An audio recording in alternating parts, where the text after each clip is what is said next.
बिस्मिल्लाहिर्रहमानिर्रहीम अस्सलाम वालेकुम welcome back to my YouTube channel. उम्मीद है आप सब लोग खैरियत से होंगे। आप सब लोगों के दुआओं के साथ मैं भी खैरियत से हूँ। अल्लाह ताला आपकी सेहत में बरकत डाले, रोज़ी में बरकत डाले और आपके दस्तरखानों को हमेशा वसी रखे। आज मैं आपके लिए शलजम गोश्त की बहुत ही मज़ेदार रेसिपी लेके आई हूँ। ये रेसिपी आपने आज से पहले कभी ना बनाई होगी और ना ही कभी ऐसी रेसिपी आपने खाई होगी। ये बहुत आसान रेसिपी है और आप सारी दुनिया को छोड़े और अपने हस्बैंड को खुश करने के लिए सिर्फ ये गोश्त और शलजम की रेसिपी ज़रूर बनाइएगा।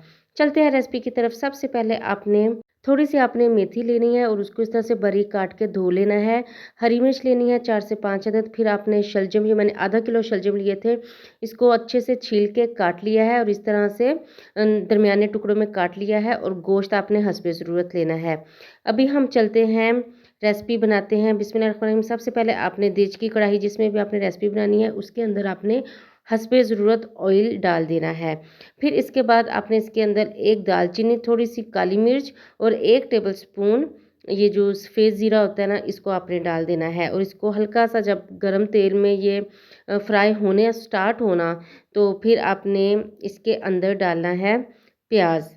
प्याज जो है वो आपने इस तरह से 2, मैंने छोटी प्याज ली थी, इसमें ज़्यादा प्याज नहीं डलेगी, तो 2 छोटी आपने प्याज लेनी है और उसको इस तरह से बारीक काट के, लंबा लंबा काट के इसके अंदर ऐड करना है। अब हम प्याज को गोल्डन फ्राई होने तक इसको हम फ्राई करेंगे। जब इस तरह गोल्डन हो जाए तो आपने 1 टेबलस्पून भरकर अदरक और लहसुन का डाल के इस तरह से थोड़ा सा हिलाना है। ज़्यादा नहीं पकाना, सिर्फ आपने इस तरह से थोड़ा सा कच्चापन दूर करना है। जब इसका थोड़ा सा कच्चापन दूर हो जाएगा तो फिर आपने इसके अंदर चिकन को ऐड कर देना है। अच्छा, जब तक मैं चिकन को ऐड कर रही हूँ, अगर आप मेरे चैनल पर नए हैं तो मेरे चैनल को सब्सक्राइब कर दीजिएगा, लाइक कर दीजिएगा, प्यारा सा कमेंट कर दीजिएगा। मुझे कमेंट में ज़रूर बताइएगा कि आप शलजम की रेसिपी कैसे बनाते हैं। ये मेरी शलजम की सिग्नेचर रेसिपी है, जो इतनी मज़ेदार बनती है ना कि आप उँगलियाँ चाटते रह जाएंगे।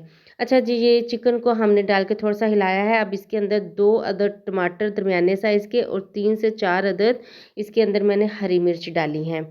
अच्छा, अब इसको भी हम हल्का सा हिलाएँगे, भूनेंगे नहीं, बस हम जब हल्का सा हिलाएँगे तो इसके अंदर हम मसाले ऐड करेंगे। अच्छा, मसाले जो मैंने ऐड किए हैं ना, सेम आपने वही मसाले ऐड करने हैं, कुछ भी इसमें एक्स्ट्रा ऐड नहीं करना। आपने सबसे पहले हल्दी जो मेन है, वो आपने 1 टेबलस्पून इसके अंदर ऐड करना है। 1 टेबलस्पून या हस्बे ज़रूरत आप इसके अंदर नमक ऐड करेंगे। फिर आपने 1 ही टेबलस्पून इसके अंदर लाल मिर्च ऐड करनी है। फिर आपने इसके अंदर जो सूखा धनिया है वो 1 टेबलस्पून ऐड करना है और 1 टेबलस्पून से थोड़ा सा कम, हाफ़ टेबलस्पून आप गरम मसाला ऐड करेंगे और अब हम इसको अच्छे से फ्राई करेंगे। गोश्त को आपने अच्छे से फ्राई करना है, इसमें आपने कसर नहीं छोड़नी। इस रेसिपी की जो मेन बात है ना, वो यही है कि आपने इस रेसिपी को अच्छे से फ्राई करना है और आपने इस रेसिपी को फुल वॉच करना है। इस वीडियो को आप फुल देखेंगे ना तो स्टेप बाय स्टेप आपको पता चलेगा कि कैसे आपने ये रेसिपी बनानी है। अब हम थोड़ा-सा पानी डालेंगे और अब हम मज़ीद इस गोश्त को अच्छे से भुनाई करेंगे। आपने बिल्कुल स्किप नहीं करनी वीडियो, मैं बार-बार कहती हूँ। आप जो भी रेसिपी देखते हैं ना, तो आप उसको फुल वॉच किया करें ताकि उसके टिप्स एंड ट्रिक्स आपको अच्छे से समझ आ जाएँ। अच्छा जी, अब इसके अंदर हम डालेंगे कटे हुए शलजम। शलजम को इस तरह से मैंने काट के अच्छे से धोया है, तो आप इसको ज़्यादा बारीक भी काट सकते हैं, लेकिन ये मैंने मीडियम साइज़ में काटे हैं। इस तरह से ये शलजम बहुत मज़े के बनते हैं। हमने अच्छे से मिक्स किया है, भुनाई नहीं की।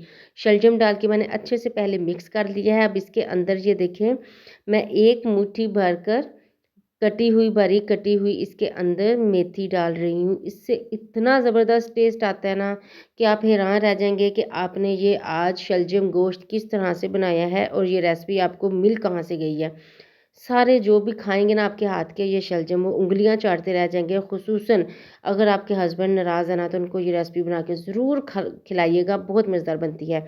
अच्छे से भुनाई की है मैंने 10 से 12 मिनट, आपने भुनाई में कसर नहीं छोड़नी। फिर इसके बाद मैंने 1 गिलास पानी डाला है।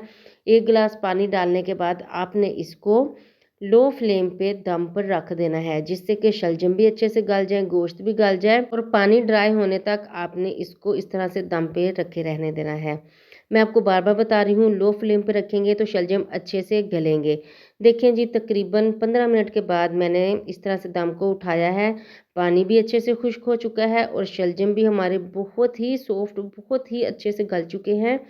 तो अगर आप ज़्यादा शलजम को मतलब गलाना चाहते हैं तो आप थोड़ा-सा ज़्यादा पानी डाल सकते हैं। तो इस तरह से थोड़े खड़े-खड़े शलजम भी मज़े के लगते हैं। तो ये देखें जी माशाल्लाह सुबहान अल्लाह अल्हम्दुलिल्लाह हमारी रेसिपी तैयार हो चुकी है शलजम गोश्त की। इस रेसिपी को ज़रूर बनाइएगा। मुझे कमेंट में फ़ीडबैक ज़रूर दीजिएगा। मिलते हैं आपसे नेक्स्ट और बहुत उम्दा रेसिपी के साथ। अल्लाह हाफ़िज़।